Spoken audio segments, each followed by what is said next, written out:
Good day mga idol, bibigyan ko lang ng simpleng tip dito sa electric pan natin. Kung sakaling bibili kayo ng LEC pero hindi nyo alam kung anong LEC yung bibili nyo, kung anong size, kung half moon ba or yung bilog. So dito mga idol tuturuan ko kayo. Unang-una nyong gagawin mga idol, hanapin nyo yung sticker ng electric pan nyo. Yung sticker ng electric pan, doon kasi nakita yung kung anong model, kung anong brand yung electric pan nyo. So dito, ito yung pinaka back cover nya. Ito yon. Minsan dito siya nakalagay mga idol, diyan sa baba na ito. So kapag wala dito sa baba, sa mga dito nya, yan, sa mga body. So ito wala dito mga idol. Nandito yan sa baba, sa pinakailalim nya. So ito yung ano yung sinasabi ko na sticker. Dito niyo malalaman kung anong size yung LEC. Ito mga idol, diyan sa model ASW, tapos may nakalagay na 16. Yan, ito yung size niya mga idol, size 16 yung 16 inches yung yung LEC niya. Yan oh. Yan.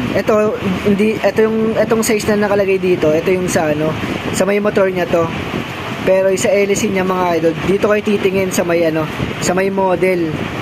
Meron kasi yan size 12, 14, 16, 18, 20. So ito mga idol, size 16. So ang bibili nyo mga idol ay size 16 inches yung LEC. Tapos dito naman tayo mga idol, may dalawang klase kasi to. Ayan, dalawang klase yan.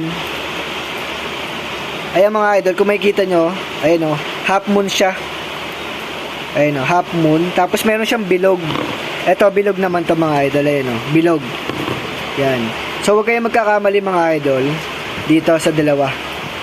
Yan. Kailangan alam nyo rin to, yung pinakabutas. Ito, bilog. Tapos ito, half moon. So, dito nyo naman makikita yan mga idol sa pinagkakabitan ng LEC. Malalaman nyo yun dito. Ito, ayan o, half moon yan mga idol, half moon. So, kapag tinesting natin yan dito, pasok na pasok yan.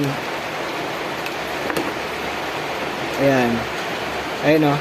Half moon siya, half moon. So, kailangan half moon din yung bibili nyo para tugma dito sa may shafting ng electric pan.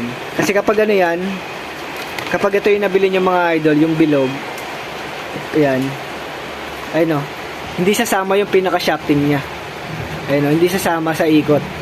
So, kailangan mga idol, kung ano yung dito, kung ano yung ng shafting, kailangan ganun din. Pag half moon lang din yung bibilin nyo. Tapos kapag bilog yung butas ng bibilin nyo katulad nito. So, yun lang mga idol. Hanggang dito lang yung video natin. Sana nakatulong itong video sa inyo. At sa mga hindi pa nakasubscribe dyan mga idol, please subscribe naman ang channel natin. Maraming salamat sa suporta.